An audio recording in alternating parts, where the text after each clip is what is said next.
Bem-vindos à primeira edição de 10 Minutos com. Ao longo destas edições vamos estar à conversa com algumas grandes personalidades do mundo da comunicação. Hoje connosco temos Nuno Vargas. Com estudos efetuados nas áreas do design, comunicação e produção digital, Nuno Vargas percorre o mundo dando palestras sobre como as pessoas vão comunicar no futuro. A conversa que aqui vamos ter hoje é bastante pertinente, uma vez que a área da comunicação é prioritária na formatação do novo cenário mediático. Nuno, bom dia.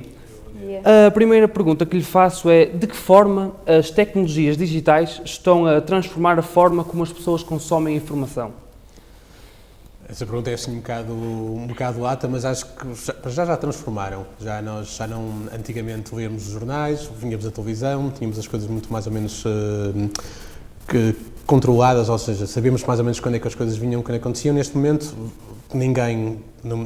há muito poucas pessoas que não tenham um telefone, os chamados smartphones. Quase todas as casas têm um tablet, a internet é omnipresente, vemos as notícias não só na internet, mas agora já as vemos todas nos Facebooks e nos Twitters, e acho que nesta altura já mudamos quase um bocadinho o paradigma, já nem sequer é... Ou seja, as notícias não vêm ter connosco, elas vivem em permanência à nossa volta, somos influenciados por elas e já nos mudou, e já temos quase uma dependência, seja de notícias boas, más, ou notícias mais leves ou menos leves, nós temos quase uma dependência pelo acesso e pela necessidade que temos quase de aceder aos telefones e aos tablets. Portanto, em termos de transformação quase de uso, é total. E pronto, tentando ser mais ou menos conciso na resposta, acho que o paradigma mudou completamente. Já não é uma coisa completamente diferente do que tínhamos há 20 anos. No entanto, continuamos a ter em Portugal uma faixa etária predominantemente mais velha, que dificilmente vão aderir às novas tecnologias. Isso não pode ser um entrave? Eu acho que isso não é verdade. Digo-lhe porque há dois fatores que provam um bocadinho que essa leitura não é 100% correta.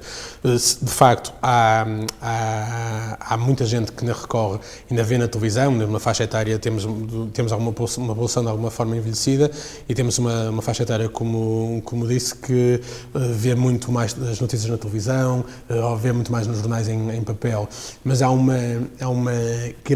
grande número de pessoas que têm neste momento 60 anos e há 20 anos, 15 anos compraram o primeiro computador, eram pessoas relativamente jovens, ainda são, mas com 40, 45 ou 50 anos, que já são, digamos, não são nativos digitais, mas já não são analfabetos digitais, de alguma forma.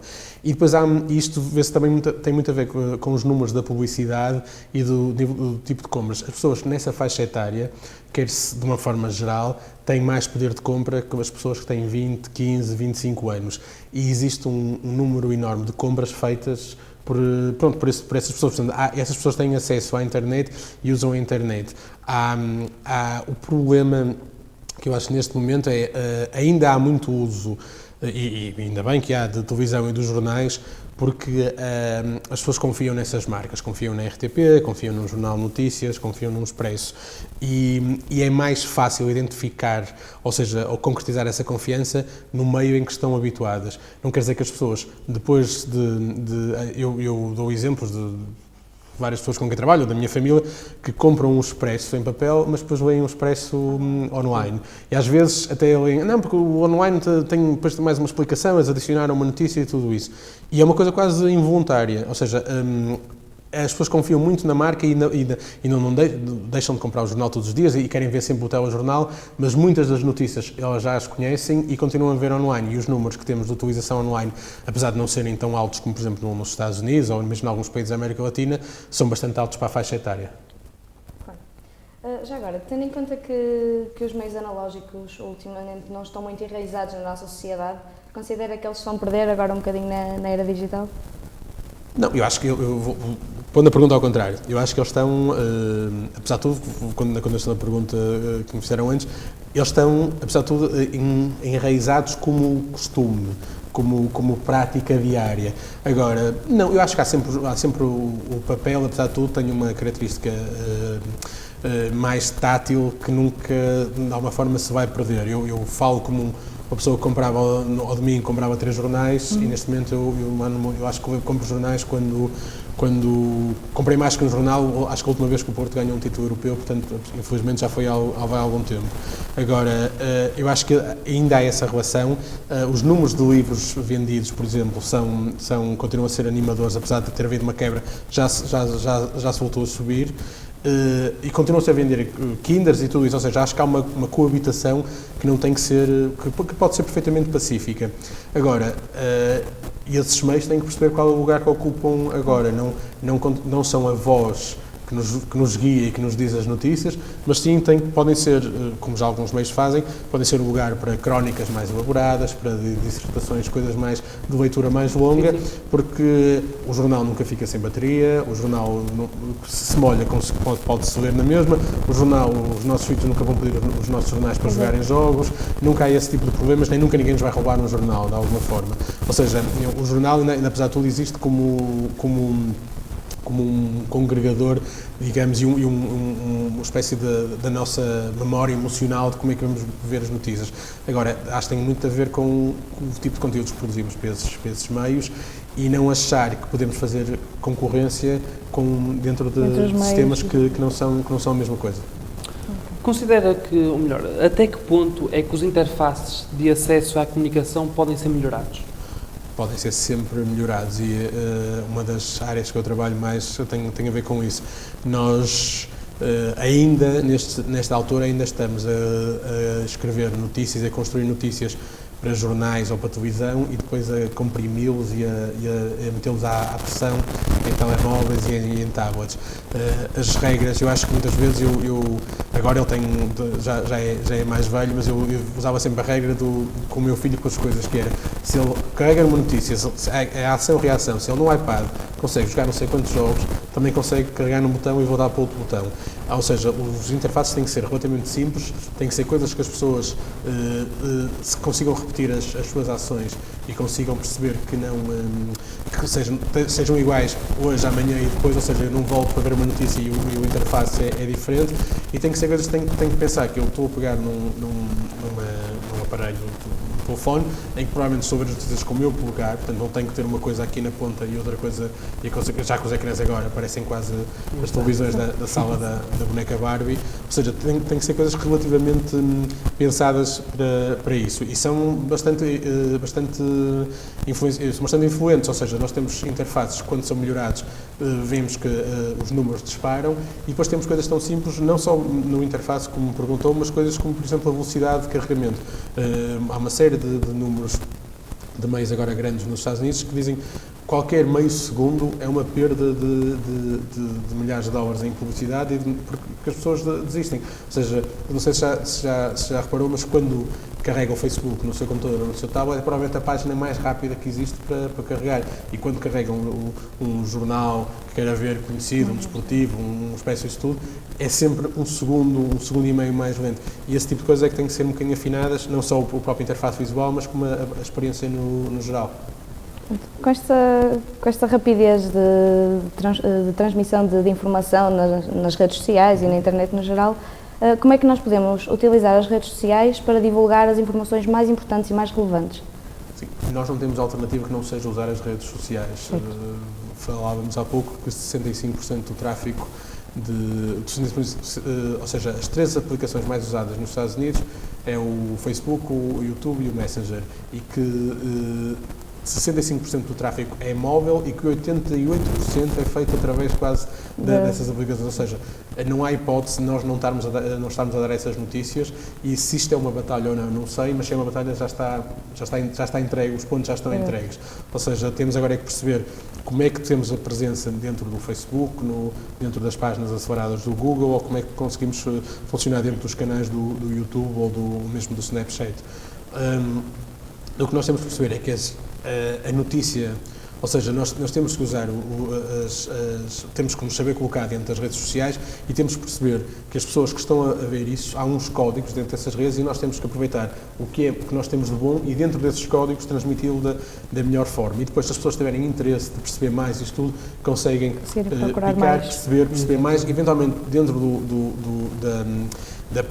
da página replicada do Facebook ou mesmo dentro da nossa própria página, ou seja, mas não há hipótese de não estar nas redes sociais e quer dizer, essa discussão já não existe. Temos é que pensar a melhor forma de captar a atenção das pessoas e a melhor forma de utilizar os recursos das redes sociais a nosso favor.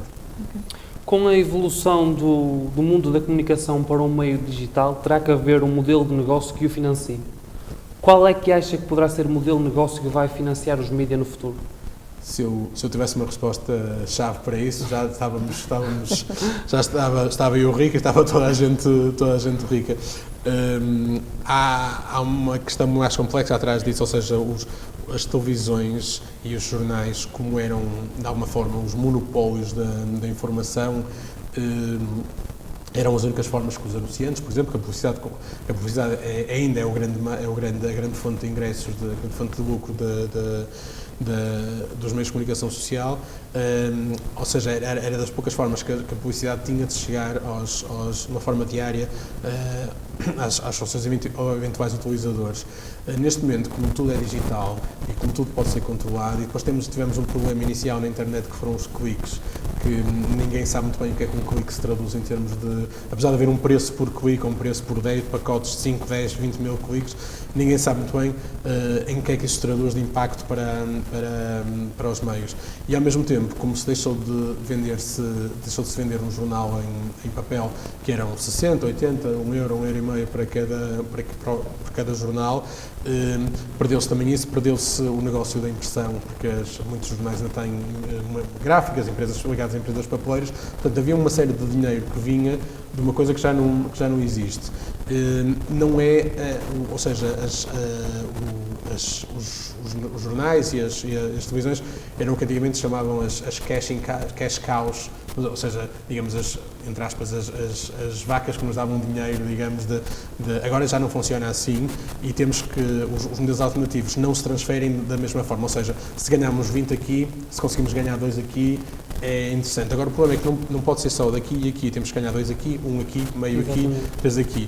E aí existem várias formas, existem obviamente a publicidade, que neste momento tem que ser pensada de outra forma, pensar, em vez de cliques, tempo passado por página, tipo de partilhas, que é para os anunciantes terem noção o tipo de exposição é que os anúncios eles têm, pensar em anúncios nativos para mobile, que são coisas que funcionam muito melhor em termos cognitivos, e já está provado em vários tipos de produtos digitais, a pensar no conteúdo patrocinado, ou seja, eu tenho uma marca e quero que a minha marca patrocina uma reportagem sobre tecnologia, sobre moda, sobre arquitetura e de alguma forma dar prestígio aos dois lados. E depois existem a aposta que eu acho que deve ser transversal na qualidade do conteúdo e há muitos meios que têm sistemas de assinaturas em que surpreendentemente as coisas têm funcionado bem.